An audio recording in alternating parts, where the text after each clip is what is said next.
Caesar, I really appreciate how our friendship has grown over the past couple of years. But I'm starting to worry that you're getting too much power for your own good. But I'm not sure what to do. It's really conflicting me deep down inside. Kill him. He has too much power. You know what? Alright. I'll do it. Is betraying your best friend for the benefit of your entire friend group justified? And could you live with the guilt after you betrayed your friend? These are the essential questions of William Shakespeare's Julius Caesar. William Shakespeare's life was defined before he even was born. William was born in Stratford, England on April 23rd, 1564. William was the third born to John and Mary Shakespeare. Unfortunately, both of his older sisters died in their infancy. This made William the oldest living child of Shakespeare's family. He would later have three younger brothers and two younger sisters. But at the age of 7, his younger sister, Anna, also died. William likely stayed in a local grammar school until the age of 15. At the age of 18, William Shakespeare married Anne Hathaway. 6 months after the wedding, Anne gave birth to the couple's firstborn, Susanna. It was considered to be a shotgun wedding because Anne was pregnant at the time of the wedding. This also led some experts to consider Susanna being an unexpected pregnancy, and one of the reasons for the 8-year age gap in the marriage between William and Anne. Anna later gave birth to twins Hamlet and Judith early in 1585. The next few lives of Shakespeare's life are unknown. There is speculation that he was a schoolmaster out in the country. But in 1954, it was found that Shakespeare had started to work in the theater business in London. He became known as a part of the Lord Chamberlain's men that would later be named the King's Men. In 1599, William Shakespeare built the Globe Theatre in hopes to increase both his and his actors' profits from their work in the theatre. Shortly after the Globe Theatre was built, Shakespeare started to write more tragedies and some of his more famous plays that he would ever write. In 1608, Shakespeare entered semi-retirement. He only was writing one play per year and spent more time with his family in Stratford. At this time, his eldest daughter had given birth to a child named Elizabeth, making William Shakespeare a grandfather. He entered a full form of retirement in 1613, where he would spend all of his time in Stratford with his family. And it was at this time that Shakespeare's daughter, Judith, was married. William Shakespeare died on April 23rd, 1616. Oddly, Shakespeare had written a will within 1 month of his death. Also, his signature on the will was shaky compared to other signatures at the time, possibly signifying that Shakespeare was already ill at the time writing his will. Today I'll be acting out a portion of Act 3, Scene 1 of William Shakespeare's Julius Caesar. There are 4 key characters that develop throughout this play. The first one is Julius Caesar.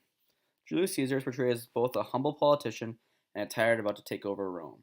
His allies, such as Antony, portray him as a truly wonderful man.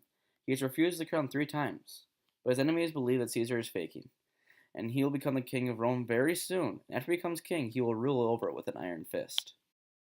The second key character is Cassius. Cassius is a character that is very politically influential and manipulative of the people around him. He is the one that leads the conspiracy against Caesar. He also sees Caesar as acting like a god and trying to show off how great he is, and this is part of the reason why he wants him dead. The next character is Brutus. Brutus is a character of great internal and external conflict. He is one of Caesar's most trusted advisors. He also fears the growing power of Caesar. He must decide between his loyalty to Rome and his loyalty to his friend. Brutus is swayed by Cassius that Caesar's power is growing and is too dangerous to go unnoticed. Later in the play, Brutus is portrayed as the most honorable of all the Romans because of his loyalty to the country of Rome. The final character is Antony. Antony is Julius Caesar's right-hand man throughout the play.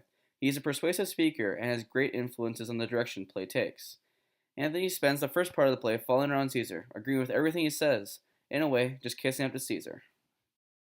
The play opens up with a few commoners talking about Shakespeare as a person, and if he is fit to rule or not. Shortly after, Caesar returns from a military battle in Spain. He was victorious and is welcomed back with applause.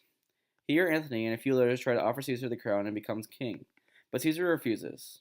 Then a commoner proceeds to yell at Caesar, "Beware the Ides of March." Caesar sees the man is insane and puts off his warning. Shortly after, we come to find out that there are many characters planning to kill Caesar, in fear that he is gaining too much power. Among them are Brutus, Cassius, Cinna, and many more.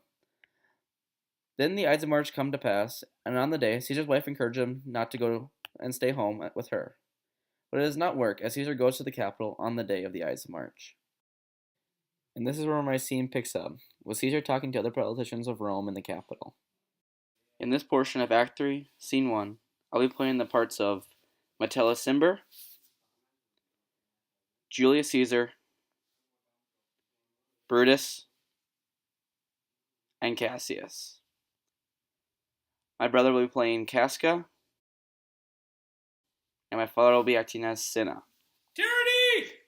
Most high, most mighty, most puissant Caesar, Metellus clamor throws before thy seat in humble heart. As for monthly clamor, these cultures these lowly courtesies might often fire the blood of ordinary men, and turn parents of the first degree into loud children. Be not found. To think that Caesar bears such royal blood, that be thought from true quality, by which these sweet words, but crooked courtesies and base manual fawning, thy brother, by decree, is banished. If thou dost bend and pray and fawn for him, I spur thee like a cur out of my way. No, Caesar doth no wrong, nor without cause will he be satisfied. Is there no voice more worthy than my own to sound sweetly in a great Caesar's ear for the repealing of my banished brother? I kiss thy hand, but not in flattery, Caesar, desiring thee that Publius Cimber may have immediate freedom of repeal. What, Brutus? Pardon, Caesar. Caesar, pardon. As low as thy foot does Cassius fall, to beg for enfranchisement for Publius Cimber. I will be moved, if I was as you. If I could pray to move, prayers remove me. But I am as constant as the North Star. Of whose true fixed and resting quality there is no fellow in its firmament. The skies are painted with unnumbered sparks. They are all fire and every one does shine. But there's one that doth hold this place. So in the world 'tis furnished well with men, and men are flesh and blood and apprehensive.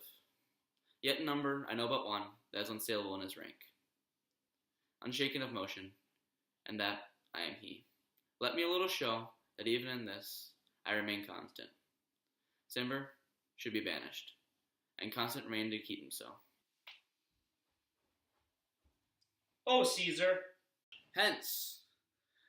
Wilt thou lift up Olympus? Doth not Brutus bootless kneel? Speak! Hands for me! E tu, brute? Then fall, Caesar. Liberty! Freedom! Tyranny is dead! Hence rise, proclaim, run into the streets! Something call pupilates.